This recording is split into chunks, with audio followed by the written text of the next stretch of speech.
En la costa cubierta de niebla de Massachusetts, donde los vientos del Atlántico arrastran murmullos de pecados perdidos, se erige un marcador de piedra destrozado al que pocos se atreven a acercarse. Los pescadores de la zona se santiguan al pasar, e incluso los historiadores más atrevidos rehúsan decir en voz alta lo que celebra. En el marcador solo hay una fecha, 1687, y dos nombres que una vez aterrorizaron a todos los colonos temerosos de Dios: Ezekiel y Judith Harrington. Durante casi 2 décadas, estos hermanos erigieron un imperio de sangre y denuncia, enriqueciéndose con el llanto de los inocentes y el despojo de sus bienes. Pero cuando su unión profana engendró gemelos tan monstruosos que incluso los médicos más veteranos huyeron horrorizados, la gente dijo que la justicia divina finalmente los había alcanzado. Lo que en realidad ocurrió en aquella casa señorial aislada, donde niños de 8 años, con cuerpos deformados y mentes agudas, conspiraban contra sus propios padres, quedó sepultado bajo capas de temor y superstición hasta ahora. La verdad detrás de la fortuna de los Harrington y sus herederos malditos revela una maldad premeditada que hace que uno se pregunte de qué son capaces los seres humanos cuando la codicia supera la conciencia. La colonia de la bahía de Massachusetts de la década de 1660 se encontraba en un estado de ebullición religiosa y conflicto económico. Pueblecitos playeros como Wickham's Harbor, un villorio de 300 habitantes acurrucado entre acantilados rocosos y bosques de pinos, subsistían gracias a la pesca, la agricultura y una incómoda relación con las supersticiones que dominaban todos los aspectos de la vida colonial. La teología puritana requería una vigilancia continua contra Satanás, y en comunidades tan aisladas, la sospecha podía extenderse más rápido que el fuego en el bosque. Ezekiel Harrington, de 28 años, con los rasgos agudos y los ojos grises que más tarde se harían conocidos por señalar y condenar. Su hermana menor, Judith, de 25 años e igualmente hermosa en su belleza austera, compartía la misma mandíbula angular y la misma frialdad. Pero mientras Ezekiel intimidaba con su presencia, Judith lo hacía con palabras susurradas y dudas sembradas. Ambos hermanos habían sido educados fuera de lo común para su rango.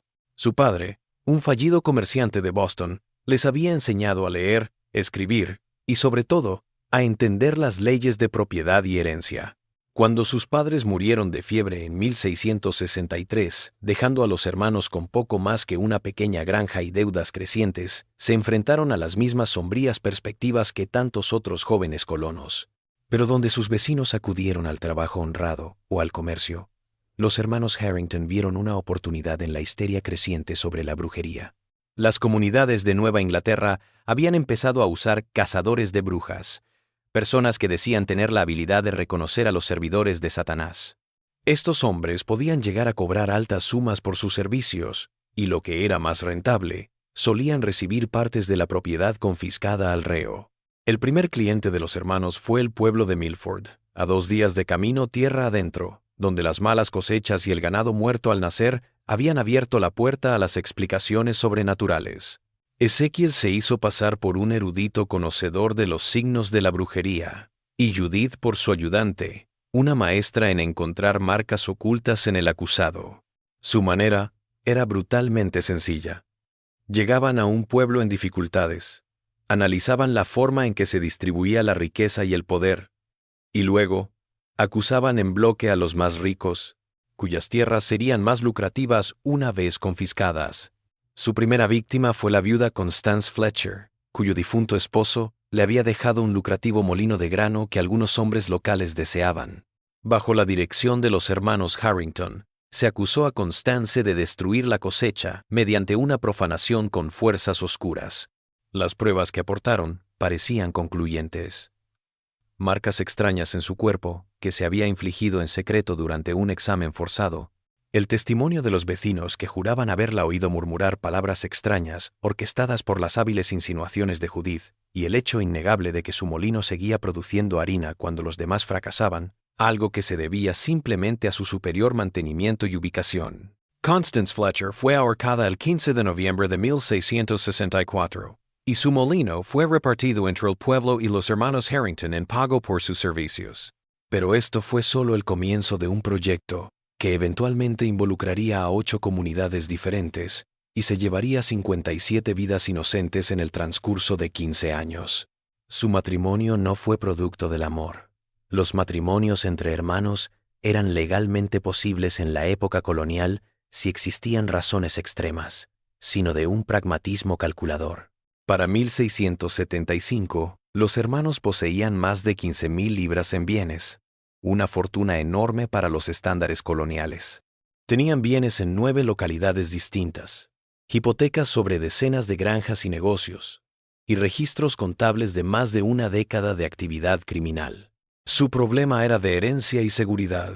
Si cualquiera de los hermanos se casaba fuera de la familia, su cónyuge adquiría derechos legales sobre parte de su fortuna, y lo que era peor, acceso a los secretos que la habían hecho posible. Igualmente, si uno de los hermanos fallecía sin descendencia, las intrincadas normas hereditarias podían dispersar sus bienes entre parientes distantes, o incluso el gobierno colonial podía apropiárselos.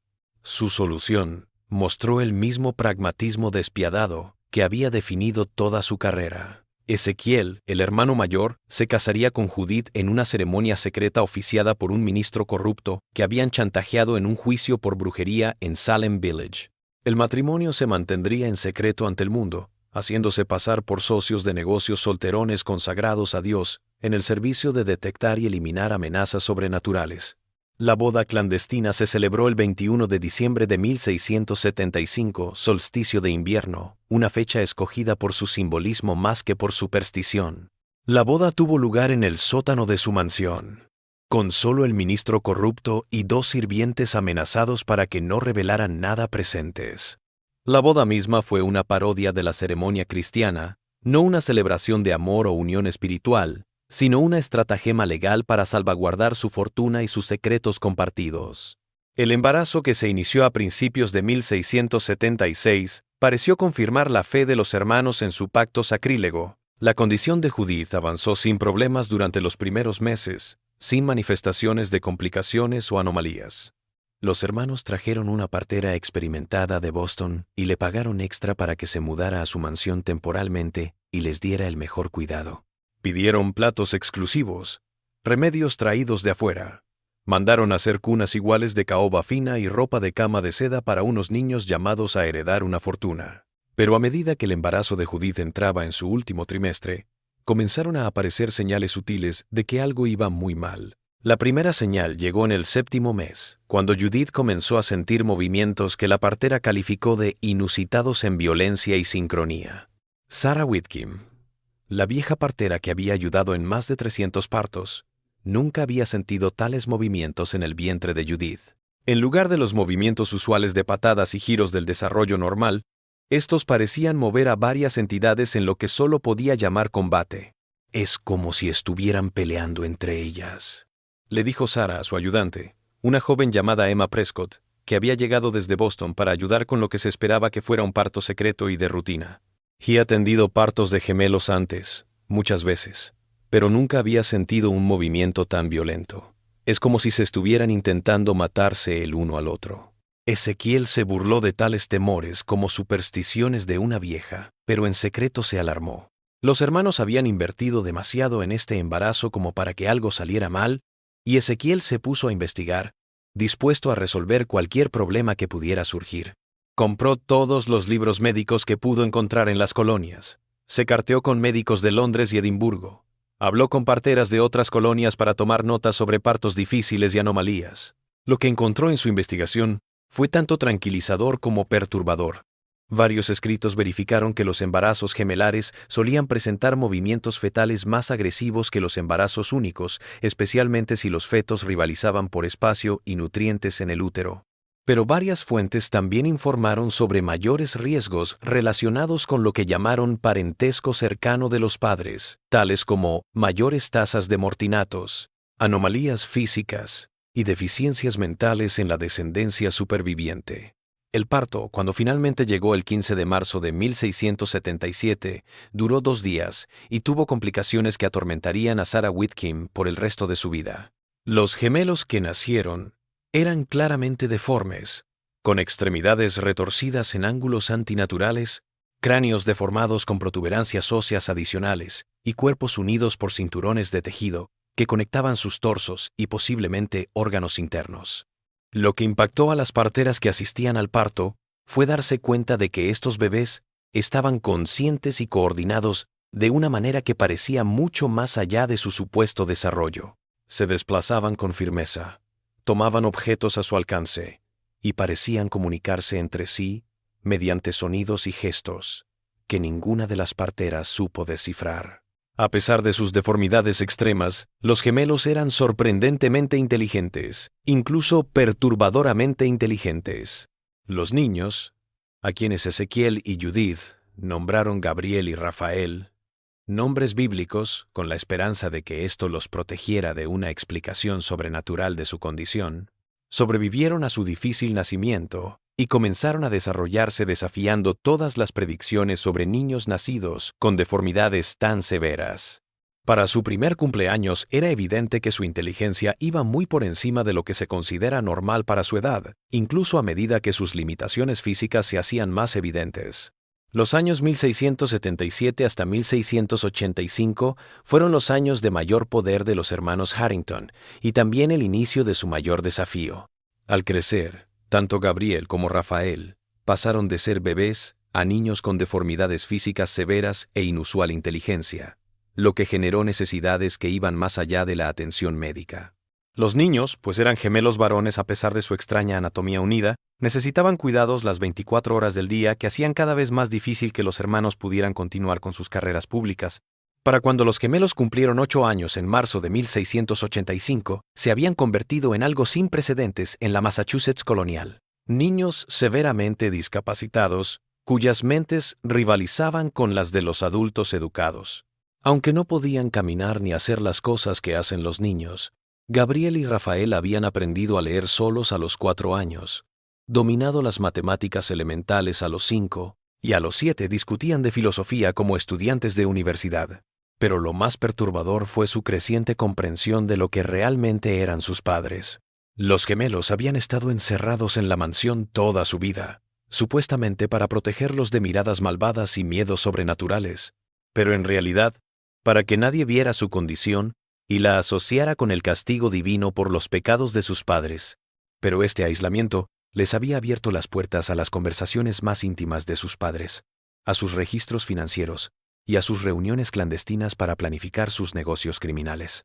Gabriel y Rafael se habían vuelto maestros en quedarse quietos y callados cuando los adultos llegaban a sus alrededores, y Ezequiel y Judith hablaban abiertamente de cosas delicadas en su presencia, pensando que los niños eran demasiado pequeños o estaban demasiado discapacitados para comprender. Esta suposición fue un error fatal que eventualmente llevaría a la caída de los hermanos. Para 1685, los gemelos conocían todos los detalles de las cacerías de brujas de sus padres, desde la evidencia falsa hasta los testigos pagados y el asesinato en masa de personas inocentes por dinero. Pero sobre todo, habían llegado a entender que su propia condición física no era una condena divina, ni una casualidad desafortunada, sino el resultado directo de la decisión de sus padres de casarse dentro de su línea de sangre para proteger su imperio criminal. Esta comprensión había llenado a los niños con una mezcla de rabia, dolor y determinación que era notable en su intensidad y sofisticación. A pesar de estar confinado en una silla de ruedas y depender de sus padres para todo lo esencial, Gabriel y Rafael ya estaban ideando maneras de revelar la red criminal de los Harrington y hacer justicia para aquellos a quienes sus padres habían victimizado. La primera oportunidad de los gemelos para poner en práctica su conocimiento llegó en el verano de 1685, cuando una joven llamada Margaret Caldwell llegó a la mansión en busca de trabajo como sirvienta. Margaret era la hija de una de las primeras víctimas de Ezequiel y Judith, un herrero llamado Thomas Caldwell, que fue ahorcado por brujería en 1679, después de que los hermanos lo acusaran falsamente para apoderarse de su lucrativa fragua y una propiedad privilegiada en el corazón de Hadley's Crossing. Margaret no sabía que los hermanos Harrington habían matado a su padre. Solo sabía que eran residentes locales adinerados y respetados, que podían darle trabajo a una joven que se había quedado sin nada debido a una tragedia familiar. Lo que encontró mientras vivía en la mansión, sin embargo, eran pruebas que eventualmente llevarían al mayor escándalo de juicios de brujas en la historia colonial americana. La forma en que los gemelos se comunicaban con Margaret Era astuta y desgarradora a la vez. A pesar de sus severos problemas para hablar y moverse, habían encontrado maneras de dejarle notas en los lugares donde ella limpiaba. Estos mensajes comenzaron de manera sencilla, con pequeños datos sobre documentos ocultos y cuentas sospechosas, pero poco a poco fueron revelando instrucciones precisas sobre dónde hallar pruebas de los delitos de sus padres. Pero, sobre todo, Gabriel y Rafael habían aprendido a reconocer a los visitantes de sus padres y a avisar a Margaret cuando llegaban personas especialmente peligrosas a la mansión. Habían presenciado lo suficiente de las actividades de sus padres como para saber que algunos de sus compañeros eran incluso más salvajes e impredecibles que Ezekiel y Judith, y aplicaron su conocimiento experto de citas y reuniones para ayudar a Margaret a eludir encuentros mortales. El momento decisivo se produjo en septiembre de 1685, cuando los gemelos revelaron a Margaret la ubicación del escondite de sus padres. Un compartimento oculto tras una pared falsa en el estudio de Ezequiel, que albergaba libros de contabilidad financieros detallados que abarcaban 15 años de actividad criminal. En estos libros se anotaban tanto los pagos recibidos por cada juicio de brujería, como el inventario detallado de los bienes confiscados y sus valores estimados, así como los gastos incurridos en preparativos y costes de testigos que revelaban la forma en que operaban de manera sistemática. El hallazgo de estos diarios le dio a Margaret la evidencia que necesitaba para demostrar que los hermanos Harrington habían estado matando gente por dinero, pero también la convirtió en un blanco. Ella supo que si Ezekiel y Judith se enteraban de que estaba al tanto, la matarían de la misma manera en que habían matado a sus otras víctimas. Su única esperanza era encontrar la forma de revelar sus delitos sin exponerse a sí misma y a los gemelos a represalias. La solución que finalmente decidió tomaría tanto valentía como astucia dignas de un detective criminal experimentado. En lugar de escapar con la evidencia o enfrentarse directamente a los hermanos, Margaret comenzó a duplicar en secreto los documentos más incriminatorios al tiempo que se ponía en contacto con el padre Benedict Thorne, un sacerdote jesuita que acababa de llegar de Francia y que tenía tanto el conocimiento teológico para entender lo sobrenatural como las conexiones políticas para investigar a las figuras coloniales de poder.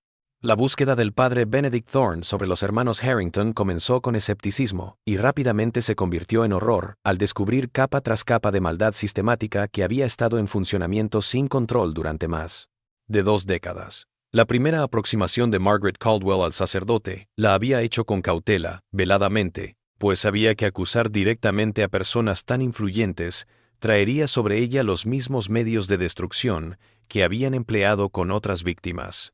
Pero la evidencia que Margaret fue revelando gradualmente al padre Thorne, copias de libros de contabilidad financieros, listas de testigos con notas de pago y amenazas, y lo más incriminatorio de todo, mapas detallados que señalaban la ubicación de las propiedades confiscadas y sus actuales propietarios, revelaron una empresa criminal que superó incluso las peores sospechas del sacerdote sobre la maldad humana.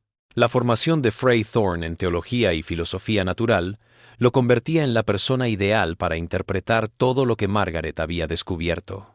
Mientras que las autoridades coloniales podían descartar las acusaciones sobrenaturales por estar fuera de su jurisdicción, o los médicos podían limitarse a examinar la condición física de los niños, el sacerdote tenía el conocimiento y la autoridad para investigar los aspectos criminales y morales del caso Harrington. Su llegada a la mansión en octubre de 1685 se les apareció a los hermanos como una visita pastoral de rutina. El nuevo párroco que se presentaba a feligreses destacados de la colonia y aconsejaba espiritualmente a una familia afligida por tragedias obstétricas. Ezequiel y Judith, seguros de poder manipular a las autoridades religiosas, recibieron la visita como una oportunidad para legitimarse aún más en la sociedad, a la vez que recopilaban información sobre posibles amenazas a sus negocios.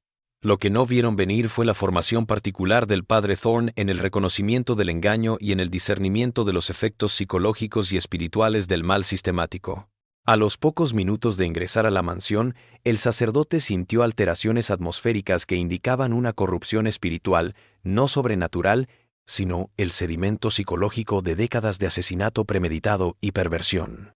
La invitación del párroco a reunirse con los niños era aparentemente por una inquietud pastoral por las almas jóvenes que enfrentaban dificultades físicas, pero su verdadero objetivo era determinar si Gabriel y Rafael eran lo suficientemente inteligentes y conscientes para testificar en contra de sus padres.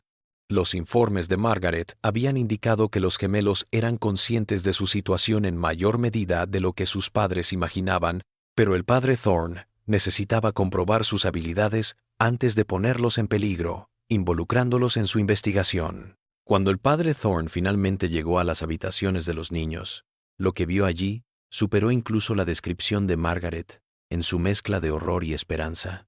Gabriel y Rafael, a pesar de sus severas discapacidades físicas y su evidente dolor constante, mostraron una sofisticación intelectual y emocional que era sorprendente para niños de cualquier edad, especialmente aquellos que habían estado aislados de la interacción social normal durante toda su vida. Pero lo más importante, los gemelos no parecían asustados del sacerdote, a pesar de no haberlo visto nunca antes, y en cambio, parecían aliviados, esperanzados.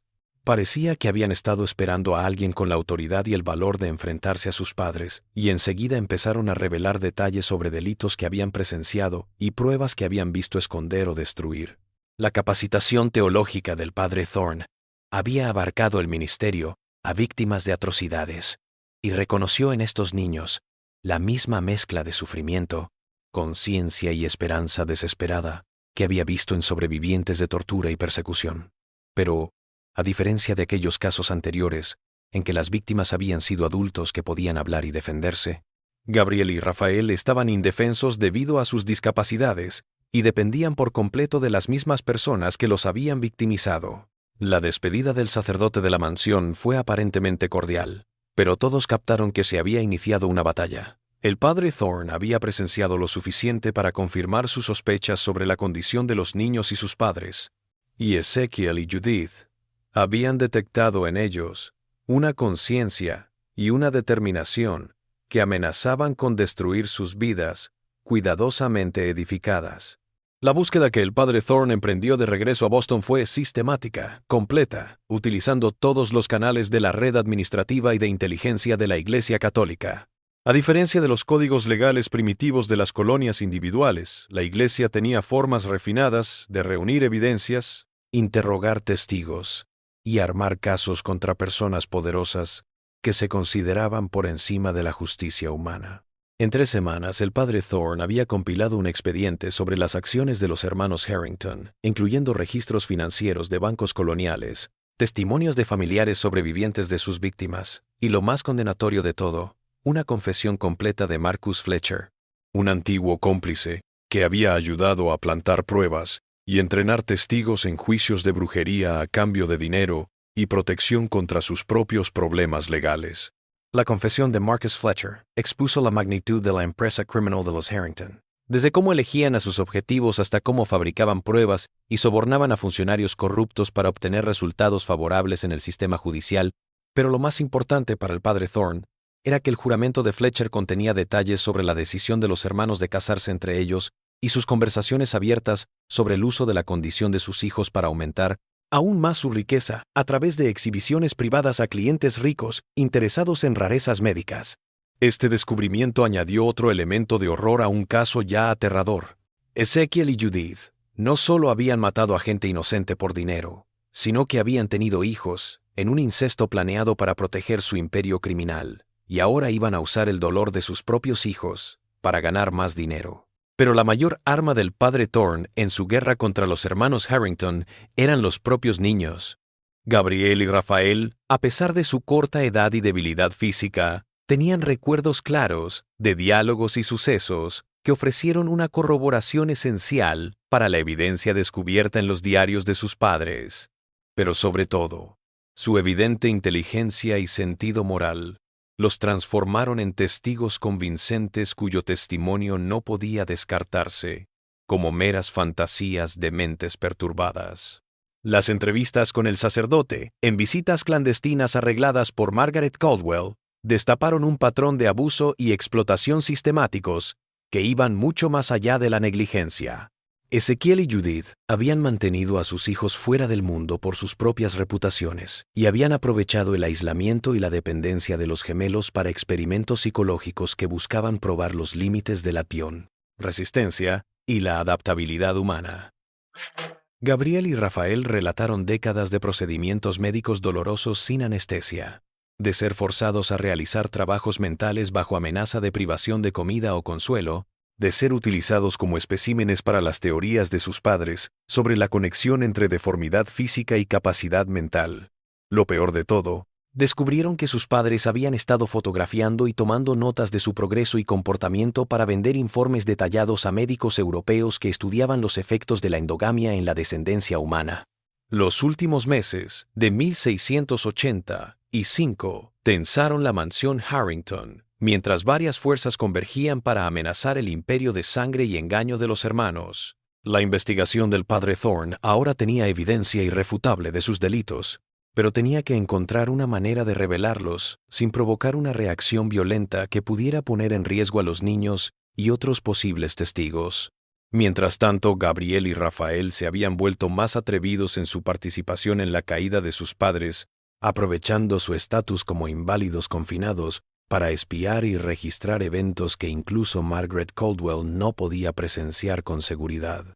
Los gemelos habían encontrado formas de tomar notas a pesar de sus discapacidades y habían creado escondites para evidencia escrita que detallaba los crímenes actuales y futuros de sus padres. El creciente desafío de los niños no fue notado por sus padres, quienes comenzaron a sospechar que sus hijos eran más conscientes y capaces de lo que habían imaginado. La reacción de Ezequiel y Judith ante esta sospecha dejó en evidencia la falta total de instinto paternal que habían tenido hacia los gemelos desde que nacieron.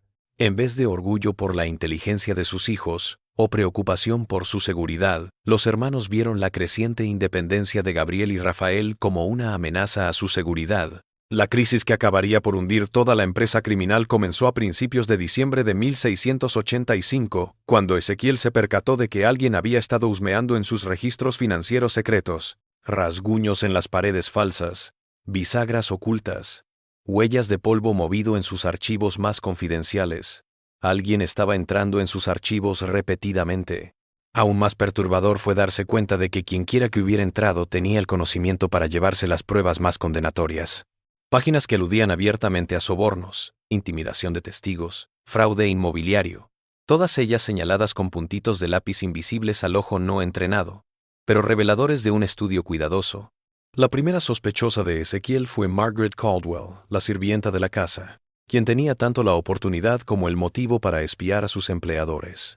Pero cuando él y Judith le hicieron un interrogatorio despiadado con técnicas que habían dominado como cazadores de brujas, se dieron cuenta de que, aunque conocía sus delitos, no podría haber sido la autora de todas las violaciones de seguridad que habían descubierto.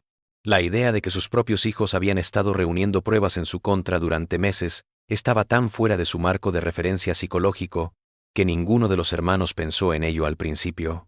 Se habían acostumbrado tanto a ver a Gabriel y Rafael como niños indefensos cuyas restricciones físicas los hacían inofensivos que no podían pensar en los gemelos como amenazas reales para su seguridad.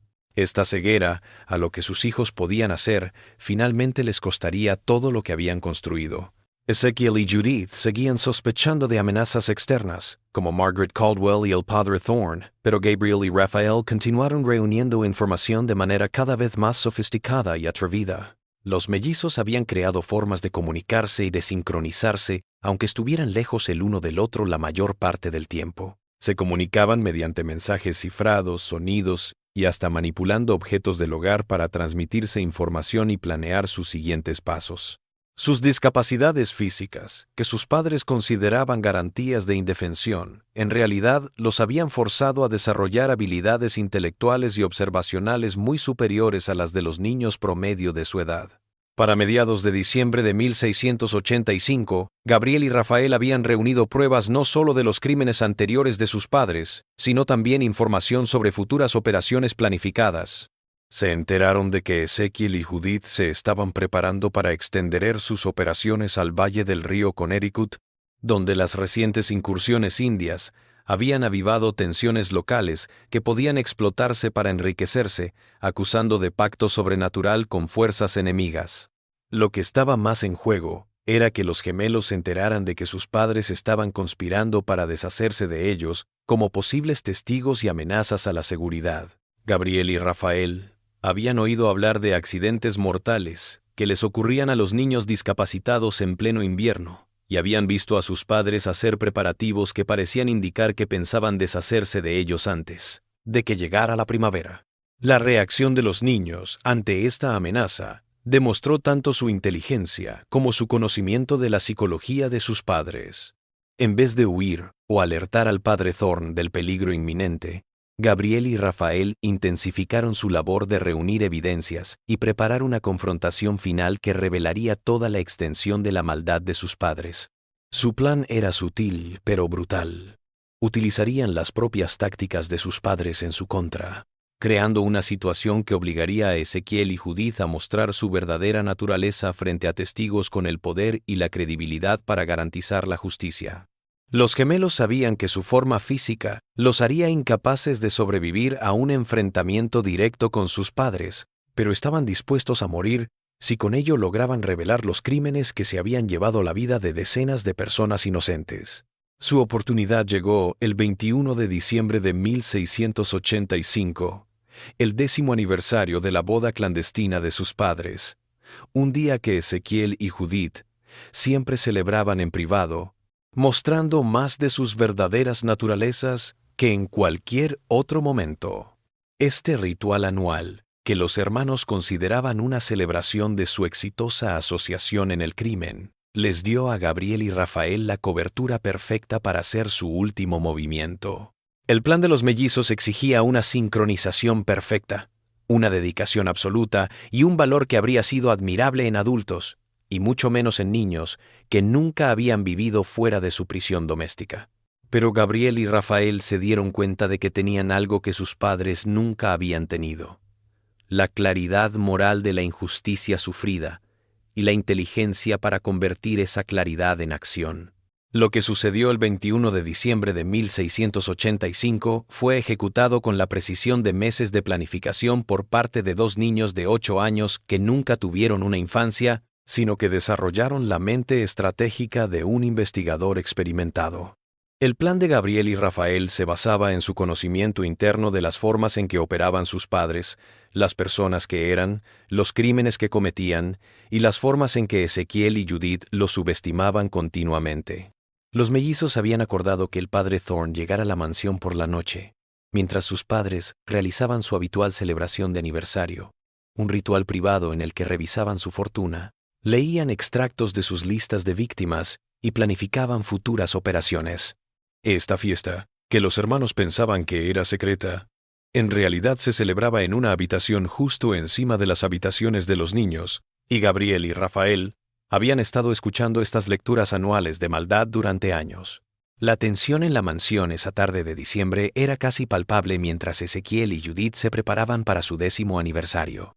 Los hermanos habían estado todo el día revisando sus libros de contabilidad y preparando material para lo que esperaban que fuera su último invierno en Massachusetts antes de trasladar sus negocios a las más lucrativas y menos supervisadas colonias de Carolina.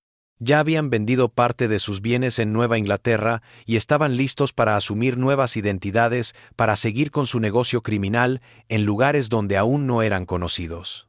Gabriel y Rafael, encerrados en sus habitaciones como siempre en las reuniones privadas de sus padres, llevaban semanas planificando esta noche con la precisión de unos conspiradores veteranos. A pesar de sus discapacidades, habían logrado esconder varias reservas de evidencia por toda la mansión, desde duplicados de los documentos más dañinos de sus padres, hasta mapas detallados de propiedades confiscadas y testimonios escritos de crímenes específicos que habían presenciado o escuchado planear. Pero más importante aún, los gemelos habían estado debilitando en secreto ciertas partes estructurales de la mansión durante meses, usando herramientas que habían improvisado con objetos domésticos y conocimientos que habían adquirido de los libros de arquitectura de la biblioteca de sus padres. Su plan exigía una sincronización impecable y un conocimiento de la física y la ingeniería que habría desafiado a los constructores adultos, pero habían dominado por necesidad y su desesperada necesidad de escapar de su prisión. El padre Thorne había llegado a la mansión semanas atrás, reconociendo el lugar y memorizando la distribución, las posibles vías de escape y los códigos de señalización luminosa por las ventanas de su habitación, para comunicarse con Gabriel y Rafael. Su pasado militar como capellán en las guerras europeas antes de entrar a la iglesia le había dado un conocimiento táctico que le vino bien para planear lo que era básicamente una misión de rescate disfrazada de visita pastoral. Entre las autoridades que escoltaron al padre Thorne se encontraban tanto oficiales coloniales con órdenes de arresto como médicos listos para examinar y tratar a los niños Harrington, secretarios legales, para catalogar evidencias, e incluso un ingeniero cuya experiencia sería necesaria para sacar de forma segura a las víctimas de lo que parecía ser una peligrosa confrontación. Esta preparación demostró que el sacerdote sabía que solo tendrían una oportunidad de revelar los delitos de los Harrington antes de que los hermanos huyeran o mataran a todos los testigos. Cuando el padre Thorne llamó a la puerta principal de la mansión a las 7 de la noche, Ezekiel y Judith estaban en medio de su ritual de aniversario, rodeados de evidencia que habría hecho imposible negarlo, incluso si hubieran tenido ganas de ser honestos. La reacción inicial de los hermanos ante la repentina visita fue de irritada confianza. Habían eludido con éxito la atención de las autoridades durante más de 2 décadas y no veían por qué esta vez sería diferente. Pero mientras el padre Thorne exponía su razón aparente, preocupación por el bienestar de Margaret Caldwell y el deseo de aconsejar espiritualmente a la familia durante la temporada de invierno, tanto Ezekiel como Judith notaron que algo era diferente en este hombre. El comportamiento del sacerdote era demasiado confiado, sus preguntas demasiado directas, su conocimiento de los arreglos de su casa demasiado informado para una visita pastoral de rutina. La prueba se produjo cuando el padre Thorne pidió permiso para ver a Gabriel y Rafael y rezar por su continua salud y consuelo. El primer impulso de los hermanos fue negarse, con sus excusas habituales sobre la delicada salud de los niños y su propensión a sobreexcitarse, pero se dieron cuenta de que una negativa sería sospechosa para alguien que claramente estaba prestando más atención que los visitantes anteriores. Su decisión de dejar que el padre Thorne viera las cámaras de los niños sería el error mortal que destruiría todo lo que habían construido durante 20 años de asesinato y robo. Cuando el sacerdote entró en la habitación de los gemelos, seguido de Ezekiel y Judith, que deseaban supervisar la conversación, el sacerdote les hizo la señal codificada que él y los niños habían planeado. La respuesta de Gabriel y Rafael fue rápida y mortal. Aunque sus padres estaban presentes, los gemelos comenzaron a cantar una historia horripilante de crímenes específicos que habían presenciado con fechas completas, nombres de víctimas y descripciones de la ubicación de la evidencia. Sus voces, aunque deformadas por su estado, mostraban una autoridad y exactitud que hacían su testimonio imposible de descartar. La noche del 14 de septiembre de 1679 comenzó Gabriel sus palabras deliberadas a pesar del esfuerzo que costaban. Nuestro padre y nuestra madre se reunieron con Marcus Fletcher en el sótano para conspirar en la acusación de Thomas Caldwell. Madre le dio monedas de plata de las joyas confiscadas de Rebecca Whitmore, y padre le dio instrucciones sobre dónde ocultar la marioneta que encontrarían en el granero de Caldwell. Raphael continuó sin inmutarse, mostrando la práctica sincronizada que había hecho que su testimonio fuera tan devastador. La marioneta estaba hecha con cabello cortado, de la menor de las hijas de Caldwell, durante un chequeo médico obligatorio que nuestros padres organizaron bajo el pretexto de buscar marcas sobrenaturales. A Fletcher se le ordenó que pusiera la marioneta debajo del yunque en la fragua de Caldwell, donde la encontrarían testigos a los que se les dijo dónde buscar. El shock de oír sus secretos más profundos revelados por sus propios hijos ante un sacerdote que claramente tenía poder para actuar sobre el testimonio rompió la compostura de Ezekiel y Judith. Por primera vez en su vida delictiva, se enfrentaron a una amenaza que nunca habían previsto: la traición de víctimas que habían considerado indefensas e ignorantes. Pero los mellizos no habían terminado con sus revelaciones. Gabriel y Rafael se habían dedicado a memorizar no solo los delitos anteriores de sus padres, sino también sus actividades actuales y futuras. Describieron depósitos secretos de bienes robados, explicaron la red de sobornos que había protegido a sus padres de una investigación, y lo peor de todo, revelaron la existencia de otras víctimas cuyos asesinatos habían sido tan bien encubiertos que la policía nunca había sospechado un crimen. En el cofre debajo de las tablas del suelo en la esquina este del estudio, continuó Rafael, su voz ganando fuerza a medida que se daba cuenta de que el rescate estaba cerca. Hay 37 piezas de joyería robadas de mujeres ejecutadas por brujería, incluido el anillo de bodas de Mary Hutchins, que fue ahorcada por brujería en 1681 después de que padre la acusara de maldecir su ganado. Gabriel continuó sin inmutarse. Mary Hutchins era inocente de todos los cargos.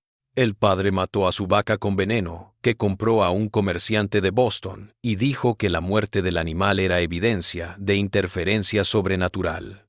Las posesiones de Mary, sus 12 acres de tierras de cultivo de primera, y las herramientas de herrería de su difunto esposo, se dividieron entre el tesoro de la ciudad y nuestros padres, por descubrir a la supuesta bruja.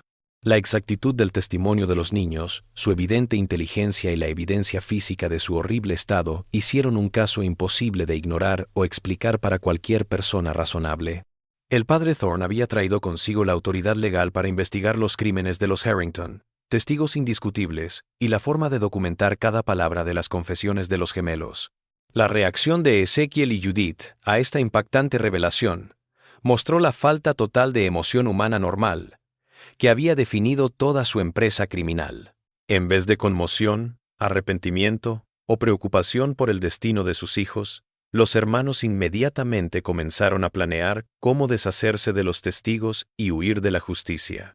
Su primer intento de control de daños fue desacreditar el testimonio de Gabriel y Rafael, diciendo que los niños tenían delirios inducidos por su condición, pero eso se vino abajo cuando el padre Thorne presentó documentación que respaldaba cada detalle que los gemelos habían dado, así como otros testigos que corroboraron partes de su historia de forma independiente. Al ver que la negación era imposible y que su imperio criminal estaba a punto de revelarse por completo, Ezekiel y Judith activaron el plan de emergencia que habían elaborado precisamente para esta situación. Ocultas por toda la mansión había armas, vías de escape y dinero en efectivo para deshacerse de todos los testigos y escapar a tierras fuera del alcance de la autoridad colonial. La violencia que se desató a continuación fue rápida y salvaje, pero se desarrolló exactamente como Gabriel y Rafael habían predicho y planeado. Los gemelos habían estado observando las prácticas de emergencia de sus padres durante meses y habían creado formas de proteger a sus rescatadores y asegurarse de que Ezekiel y Judith no escaparan a la justicia. Cuando Ezekiel sacó una pistola oculta e intentó dispararle al padre Thorne, descubrió que el gatillo había sido sutilmente saboteado por trozos de metal que Gabriel había estado colocando cuidadosamente en el cañón durante semanas. La pistola se disparó en su mano, destrozándolo y dejándolo fuera de combate. Judith intentó apuñalar en secreto a los oficiales coloniales con un cuchillo oculto, pero activó una de varias trampas de piso que Rafael había preparado aflojando ciertas tablas en lugares clave. Su caída no solo la dejó herida, sino que también activó una serie de mecanismos que los gemelos habían diseñado para sellar puertas y ventanas, impidiendo cualquier fuga. La batalla final se libró en el salón principal de la mansión, donde los cambios estructurales que Gabriel y Rafael habían estado trabajando durante meses finalmente entraron en juego. Los mellizos habían calculado exactamente la cantidad de daño requerida para desestabilizar ciertas partes de la estructura, pero dejando corredores seguros para sus esperados rescatadores. Cuando Ezekiel y Judith comprendieron que sus vías de escape estaban cerradas y sus armas inutilizadas, intentaron por última vez silenciar a sus hijos para siempre. Pero Gabriel y Rafael habían previsto esta reacción y tenían lista su defensa final. Un derrumbe sincronizado de la estructura de soporte central de la mansión que atraparía a sus padres y crearía un refugio alrededor de ellos y sus rescatadores. Los cálculos de ingeniería de los gemelos fueron exactos. El derrumbe se produjo tal como lo habían planeado, dejando un campo de escombros que atrapó a Ezekiel y Judith bajo montañas de vigas de madera mientras dejaba a Gabriel, Rafael, el padre Thorne y los funcionarios coloniales en un bolsillo intacto. La demolición de la mansión ayudó en más formas que solo detener a los hermanos en su intento de fuga. El derrumbe reveló pasadizos ocultos y cámaras secretas llenas de más pruebas de sus delitos, incluidos documentos antiguos, objetos robados e incluso los restos de personas cuyos asesinatos nunca habían sido denunciados. Lo importante es que la demolición del edificio, que había sido su prisión y cámara de tortura, marcó el final de su encierro y el comienzo de su libertad. Los mellizos habían derrumbado literalmente los muros que los habían mantenido prisioneros durante 8 años, usando su mente para convertir sus desventajas físicas en fortalezas. Cuando los rescatistas finalmente abrieron camino entre los escombros para llegar a los sobrevivientes, se encontraron con una escena que ejemplificaba las dimensiones morales del caso Harrington. Ezequiel y Judith yacían muertos bajo los escombros, sus expresiones de sorpresa e incredulidad de criminales que nunca imaginaron que sus propios hijos planearían su caída. Gabriel y Rafael, aunque magullados y cansados, estaban muy vivos y deseosos de continuar su testimonio, que revelaría la extensión completa de la empresa criminal de sus padres. La supervivencia de los mellizos y su evidente inteligencia los convirtió en testigos convincentes cuyo testimonio sería vital en los procedimientos legales que siguieron. Pero sobre todo su valentía para denunciar los delitos de sus padres, a pesar del gran riesgo para sí misma, demostró que las barreras físicas no son impedimento para la agencia moral o la búsqueda de justicia. Las repercusiones del derrumbe de la mansión Harrington resonaron por toda la Massachusetts colonial, dando forma a los procedimientos legales, las prácticas religiosas y la vigilancia comunitaria durante generaciones. La evidencia arqueológica de las ruinas y el testimonio de Gabriel y Rafael dieron lugar a una evidencia convincente de asesinato judicial sistemático que obligó a las autoridades coloniales a enfrentar la horrible posibilidad de que otros juicios de brujería también hubieran sido corrompidos por la codicia y la manipulación. Las repercusiones legales inmediatas no tenían precedentes en su magnitud y severidad. A los pocos días de la caída de la mansión, los tribunales coloniales habían dictado sentencias póstumas de culpabilidad contra Ezequiel y Judith Harrington por 57 cargos de asesinato, más cargos adicionales por fraude, soborno, corrupción judicial y conspiración. La evidencia era abrumadora, y el crimen tan atroz que los estudiosos del derecho más tarde llamarían a Harrington la mayor persecución criminal en la historia de la América colonial. Pero las consecuencias legales fueron más allá del castigo póstumo de 2 criminales fallecidos. La forma en que los delitos de los Harrington parecían tan metódicos, junto con la evidencia de sus asociaciones con funcionarios corruptos en todo el sistema legal colonial, provocó una revisión de los juicios por brujería que reveló patrones preocupantes de abuso y manipulación en comunidades de toda Nueva Inglaterra. La investigación del padre Benedict Thorne no solo había destapado los crímenes de los Harrington, sino también pruebas de que planes similares habían tenido lugar en otras colonias, lo que indicaba que el uso de acusaciones sobrenaturales para enriquecerse era mucho más común de lo que las autoridades habían creído. Esta revelación alimentó el escepticismo hacia los juicios de brujería y aceleró las reformas legales que acabarían con la persecución sobrenatural en la América colonial. El imperio financiero edificado sobre dinero manchado de sangre fue desmantelado en 3 años, para lo cual hubo que crear procedimientos judiciales especiales que permitieran desenredar décadas de adquisiciones ilegales de propiedades. Se localizaron bienes por valor de más de 25,000 libras, como adquiridos criminalmente, y los tribunales coloniales se enfrentaron a la tarea sin precedente de devolver los bienes robados a las familias de las víctimas asesinadas décadas atrás. La restitución de dinero mostró la magnitud de la operación de los Harrington y dio más evidencia de su manera sistemática de delinquir. Los diarios encontrados entre las ruinas de la mansión revelaron que los hermanos llevaban un registro meticuloso de sus actividades, catalogando mapas de propiedades confiscadas, listas de funcionarios corruptos e incluso proyecciones financieras para futuras empresas criminales que planeaban establecer en otras colonias. Gabriel y Rafael Harrington, a pesar de sus horribles inicios de vida e infancia, resultaron ser mucho más resilientes de lo que nadie hubiera imaginado.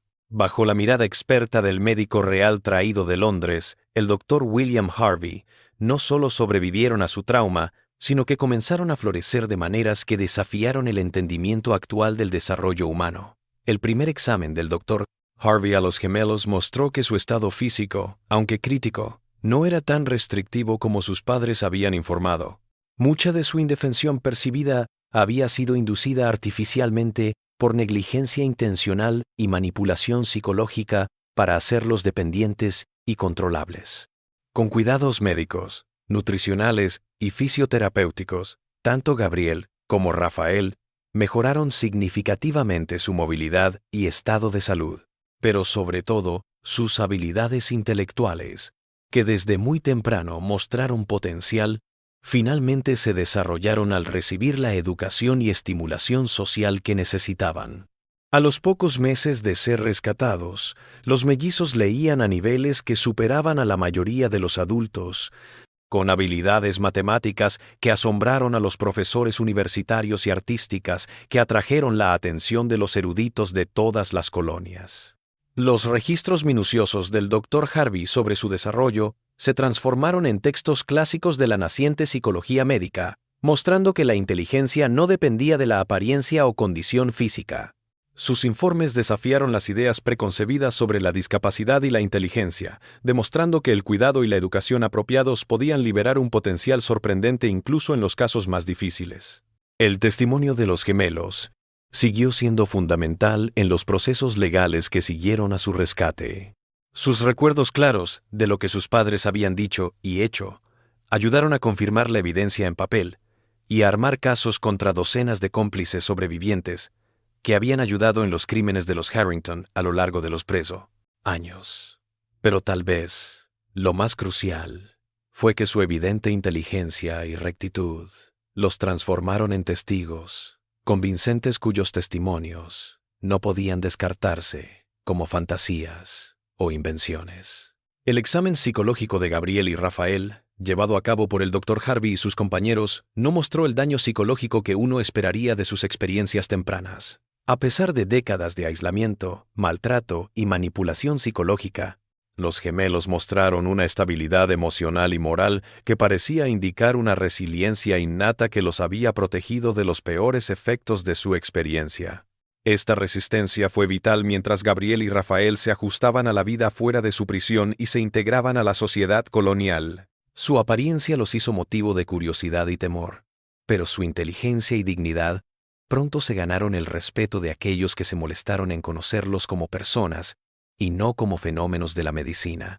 El cambio de imagen pública de los gemelos se convirtió en un alegato de inclusión y escolarización para personas con diferencias físicas.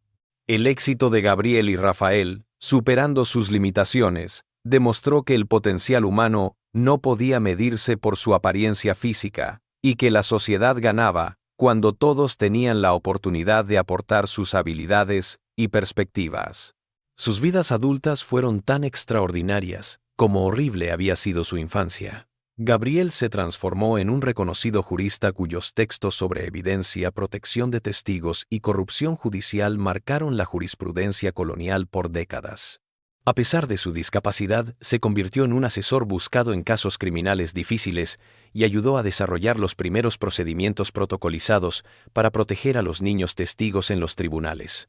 Las reformas jurídicas de Gabriel fueron inspiradas directamente por sus experiencias de la infancia y su conocimiento de cómo los indefensos podían ser victimizados por los poderosos. Su trabajo llevó a tribunales especiales para casos con niños testigos, mayores protecciones para personas con discapacidades en procedimientos legales y mejores formas de reunir y preservar testimonios de poblaciones vulnerables.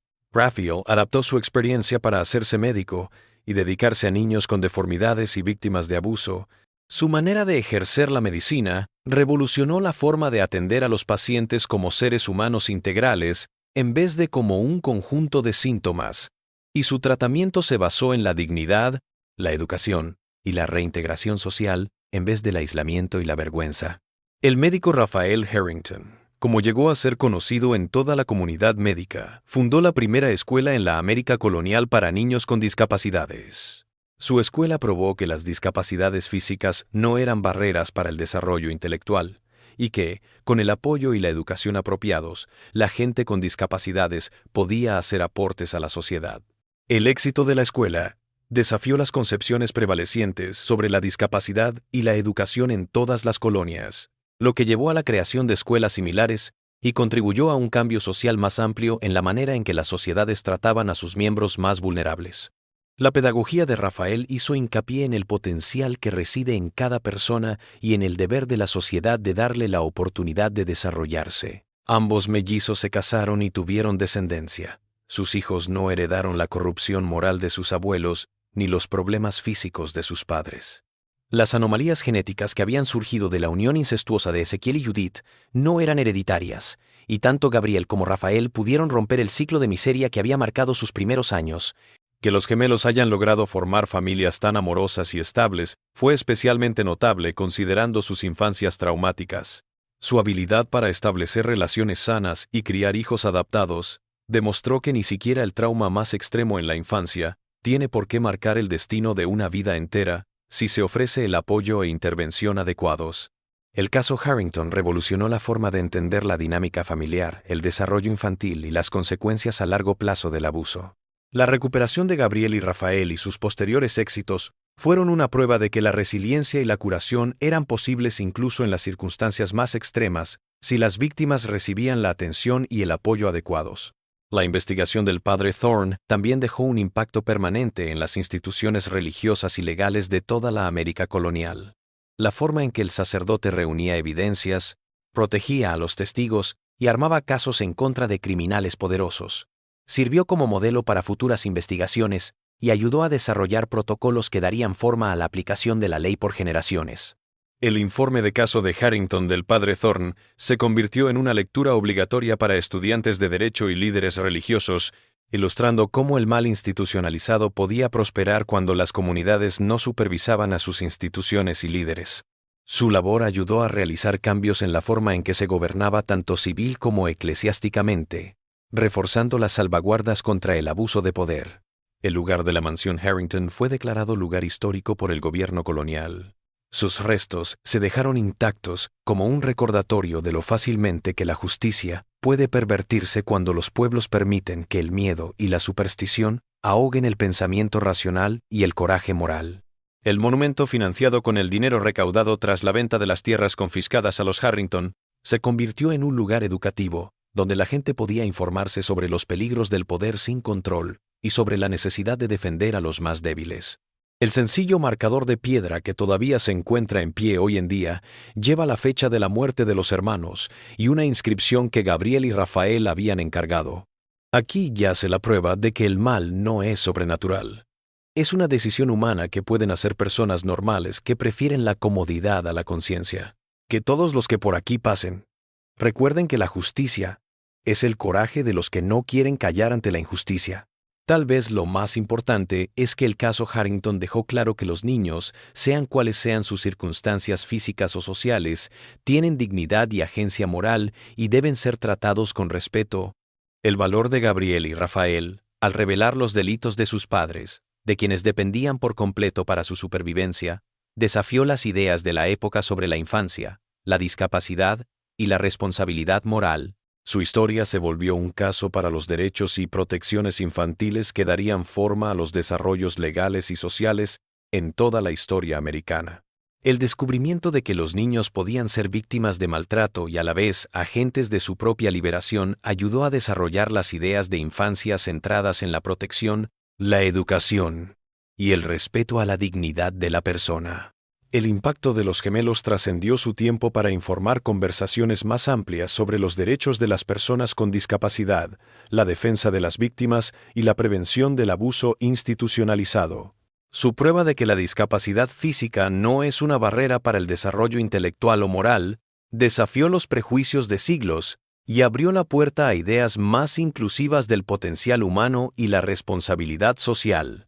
El caso Harrington sigue siendo relevante en las conversaciones actuales sobre protección infantil, derechos de las personas con discapacidad y prevención del abuso institucional. La experiencia de Gabriel y Rafael muestra que las personas pueden ser increíblemente resilientes y moralmente inteligentes cuando se les proporciona el apoyo y las herramientas necesarias para superar la adversidad, sin importar sus limitaciones físicas o traumas pasados. Su victoria final sobre probabilidades imposibles es un testimonio perdurable de que la dignidad humana no puede extinguirse con el maltrato o la negligencia, y de que la sociedad tiene la oportunidad y el deber de ayudar a todas las personas a alcanzar su potencial de contribución y logro.